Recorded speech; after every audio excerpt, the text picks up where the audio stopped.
Savez-vous que 85% de la population se sent insatisfait, se sent mal dans sa peau après avoir atteint ce que la société appelle communément le succès?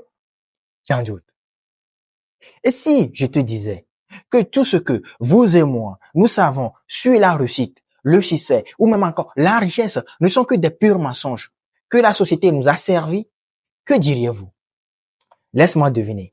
Peut-être que le gars là, il est fou. La vérité est que dans cette vidéo, je vais te partager 5 mensonges, 5 mythes auxquels moi-même j'ai eu à faire face dans le processus dans la réalisation de mes objectifs. Alors, sans plus entendre, let's go. La toute première des mensonges, des mythes, c'est tout simplement le fait de croire que réussir à l'école signifie réussir sa vie.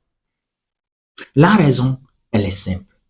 Parce que lorsqu'on a été enfant, jusqu'à être grand, tout ce qu'on nous chantait, va à l'école, obtiens de très bonnes notes, prends ton diplôme, trouve un emploi, et puis c'est ça, tu as réussi ta vie.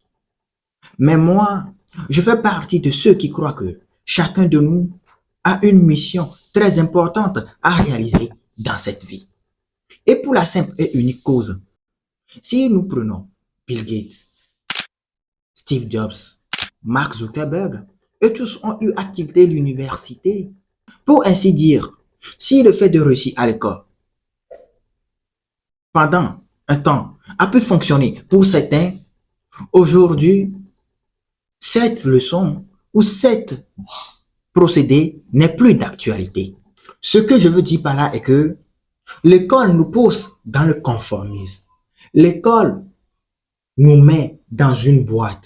Et lorsque l'on ne correspond pas à ce boîte en question, on se sent mal dans notre peau. On croit que si on n'a pas pu réussir à l'école, c'est fini pour nous. Mais, comme le dit si bien Albert Einstein, tout le monde est un génie.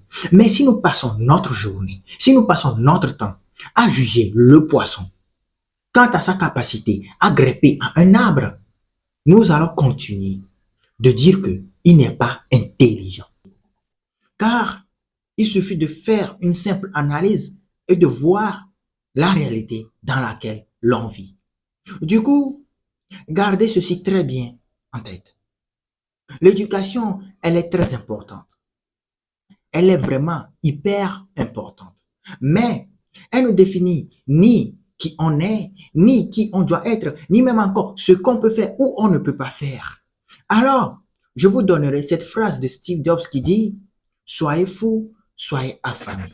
Écoutez votre cœur, car il connaît le chemin. » Alors, si vous voulez aller encore plus loin, je vous recommande vivement d'aller regarder la vidéo de Prince IE qui parle de People contre School.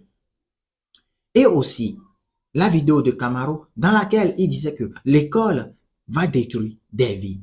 Je vous mets le lien en description de cette vidéo pour que vous puissiez aller les regarder facilement. La deuxième mensonge, c'était le fait de croire que l'échec, c'est la fin de la vie. Encore une fois, nous devons retourner à l'école. Parce que il faut comprendre que l'école est l'une des parties la plus importante de notre existence. Et la partie où on passe beaucoup plus de temps, où on apprend la majeure partie des choses qu'on connaît de la vie. Du coup, depuis notre temps d'enfance qu'on a mis les pieds à l'école, on nous a fait comprendre que l'échec, c'est la fin de notre vie. Pourquoi? Parce qu'à l'école, on nous traite tous comme des sardines qu'on doit mettre dans une boîte. Alors, si vous ne correspondez pas aux boîtes pour les sardines en question, vous êtes un perdant. Vous êtes en échec. Du coup, qu'est-ce qui se passe? Ce qui fait que on nous traite tous de la même manière. On nous donne les mêmes connaissances et on nous demande d'agir de la même façon. Mais la vérité est que nous ne venons pas d'une même étoile. Nous ne venons pas avec les mêmes missions de vie et nous ne venons pas avec les mêmes objectifs de vie. Du coup, lorsque on ne correspond pas à ces règles, on nous traite de perdants. Du coup, ces perdants ont droit à une punition. Et les meilleurs doivent être félicités. Mais dites-moi, avant d'arriver à ce niveau-là, on a dû être enfant. Même si nous retournons même au début Nous avons été un embryon dans les ventres de nos parents. Ce qui a fait que il a fallu qu'on vienne au monde. Il a fallu qu'on soit des bébés, des nourrissons. Il a fallu qu'on apprenne à marcher, qu'on apprenne à parler et tout un tas de choses qui va avec. Mais dites-moi, lorsqu'on a essayé de parler pour la première fois, est-ce qu'on a parlé, on a dit papa comme cela? Non. Il a fallu qu'on dise papa, pipi, popopo, papa, avant d'y arriver. Avant d'essayer de se tenir debout pour la première fois. Vous-même imaginez combien de fois on a dû lever, tomber, avant de le faire pour la première fois. Et même lorsqu'on a essayé de marcher. Du coup, comprenez ceci. Le deuxième nom de l'échec, c'est le succès. Et là où se trouve ta plus grande échec, et là où se trouve ta plus grande réussite. Car, comme le dit si bien Charles Pépin dans son livre Les vertus de l'échec, jamais essaye, jamais échoue. Essaie encore, échoue encore. Échoue mieux. Car le monde est la tienne. Du coup, pour tous ceux qui aussi souhaiteraient approfondir leur connaissance par rapport à l'échec, je vous recommande vivement d'aller lire Les vertus de l'échec, que moi-même j'ai eu à lire en classe de terminale et qui m'a complètement changé de vie. La troisième, des mensonges, c'était le fait de croire que si on ne travaille pas jusqu'à casser le dos, alors on ne va jamais atteindre la liberté financière. Ce que je veux dire par là est que aujourd'hui, dans la société actuelle dans laquelle nous vivons, beaucoup de personnes continuent à croire que seul le travail dur perd. Seul le travail dur paye. Mais si c'était le cas, moi, c'est pas pour dénigrer le continent africain, ni même mes frères africains, car j'aime très bien mon continent. Nous serions les personnes les plus riches au monde. Parce que le travail que nous faisons en termes de travail dur, c'est nous qui faisons la majeure partie. Du coup, pour continuer à croire que le travail dur est ce qui va nous permettre d'atteindre la liberté financière, c'est une pure mensonge. Et il est temps de se réveiller de cette folie, de cet sommeil qui dure trop longtemps. Car selon la loi de Pareto, seulement 20% de nos efforts fournis produisent 80% de résultats. Le but, ce n'est pas de travailler pour dire que je travaille. Non, c'est de travailler mais de façon intelligente. Car si 20% produit 80% de résultats, et si l'on fournit 100%, on ne va pas avoir 1000%, on ne va pas avoir 100 000%, on va avoir des millions, des milliards de pourcents. C'est pas si ce que je dis, vous comprenez. Du coup, le but, c'est de travailler intelligemment, mais aussi de façon dure. Parce que lorsqu'on combine les deux, ça, c'est du feu de joie. Alors, pour ceux qui aussi vont vouloir approfondir leur connaissance par rapport aux 20% et aux 80% selon la loi de Pareto, vous pouvez lire son livre 80-20 que vous pouvez télécharger en cliquant sur le lien en description de cette vidéo. Le quatrième des mensonges, c'est le fait de croire que le succès se mesure en ce que l'on a, se mesure en ce que l'on est. Et c'est ce qui fait que on attend que lorsqu'on va acheter la prochaine Lambo, on sera heureux. Lorsqu'on va acheter la prochaine maison avec vue sur la mer, on sera heureux. Lorsque on ira au resto 5 étoiles, 4 étoiles de notre quartier, on sera heureux. Du coup, on attend accrocher toute une liste de choses avant d'être heureux. Mais la vérité est que c'est ce qui fait que on se sent toujours insatisfait. Malgré tous les efforts que l'on fait, malgré tous les sacrifices que l'on fait, on se sent toujours insatisfait. On se sent toujours malheureux parce que on n'a pas atteint ce que la société appelle le succès, qu'est le fait de posséder le matériel. Mais dans les 4 accords Toltec de Don Miguel Ruiz, il nous disait, dans le 4e accord, que il faut juste donner le meilleur de nous-mêmes. Ni le plus, ni le moins. Juste le meilleur.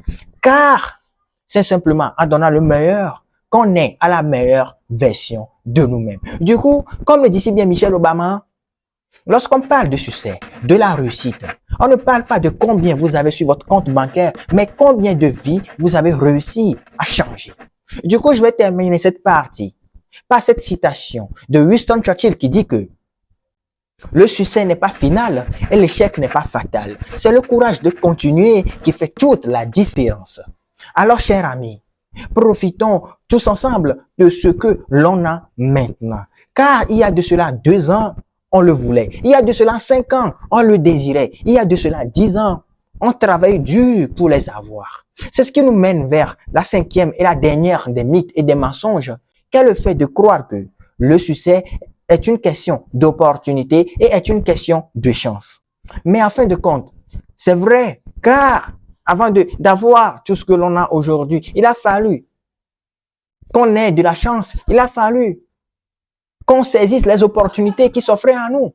Mais revient à dire que certaines personnes sont chanceuses et c'est pour ça qu'ils réussissent et nous non, revient à blâmer la nature, revient à blâmer notre créateur, revient à blâmer l'univers. Car, dites-moi, aujourd'hui, nous nous sommes levés. Nous avons pu avoir un toit sur la tête. Nous avons pu se doucher, trouver à manger, porter un habit et même encore faire nos besoins naturellement. Parce que en vrai, il existe des gens dans ce monde qui n'arrivent pas à voir tout ce que l'on a. Et vous allez vous dire que nous, on n'est pas chanceux ou que vous n'êtes pas chanceux et c'est la raison pour laquelle vous n'arrivez pas à réussir, à atteindre le succès? Non. Catégoriquement, non.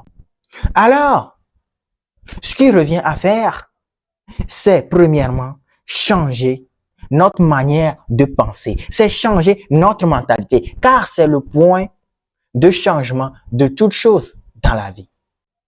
Parce que la qualité de notre imagination, elle est plus importante que la qualité de notre esprit. Du coup, faisons l'effort de changer notre mentalité. Une fois qu'on aura pu faire ça, la deuxième des choses à faire, c'est d'améliorer et de changer nos discours intérieurs. Car comme le dit si bien Tony Robbins, l'un de mes grands mentors, dans son livre Pouvoir illimité, la qualité de notre vie dépend de la qualité de nos questions envers nous-mêmes et envers les autres. Du coup, si nous arrivons à améliorer, à changer notre discours intérieur, nous avons déjà fait la moitié du chemin. La deuxième moitié consiste tout simplement à prendre de meilleures décisions, à apprendre à faire de meilleures actions.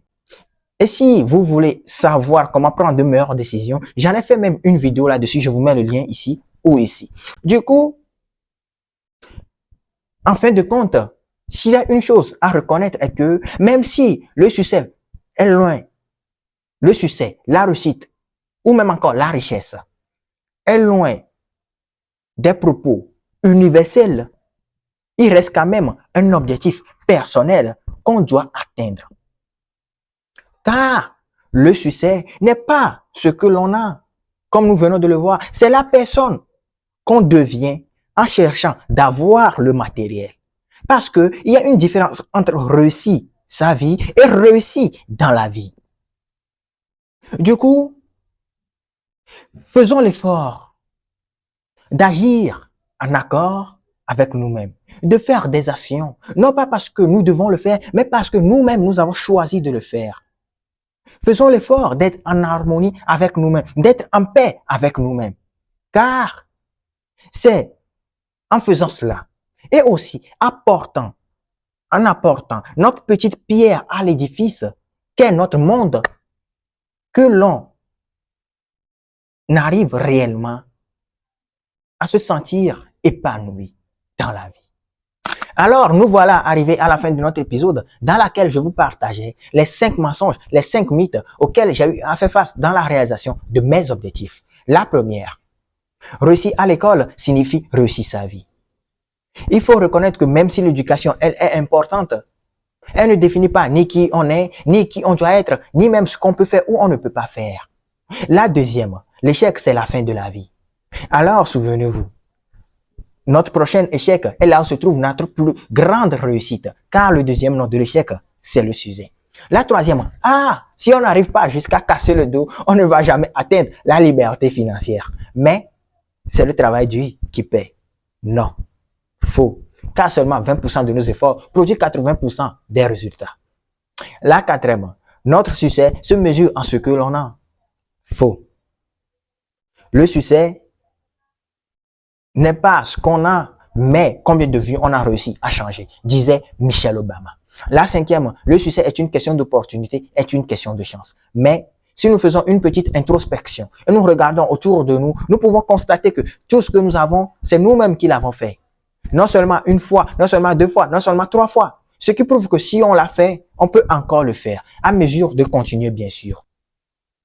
Alors, dites-moi en commentaire, si il y a des mythes ou des mensonges que vous aimeriez bien partager avec nous? Ou quel est votre meilleur? Quels sont les mensonges auxquels vous avez eu à faire face dans votre parcours? Je serai vraiment, vraiment heureux de vous lire. Et comme toujours, sachez que je crois en vous. C'était Corsigien Jacabé. Merci.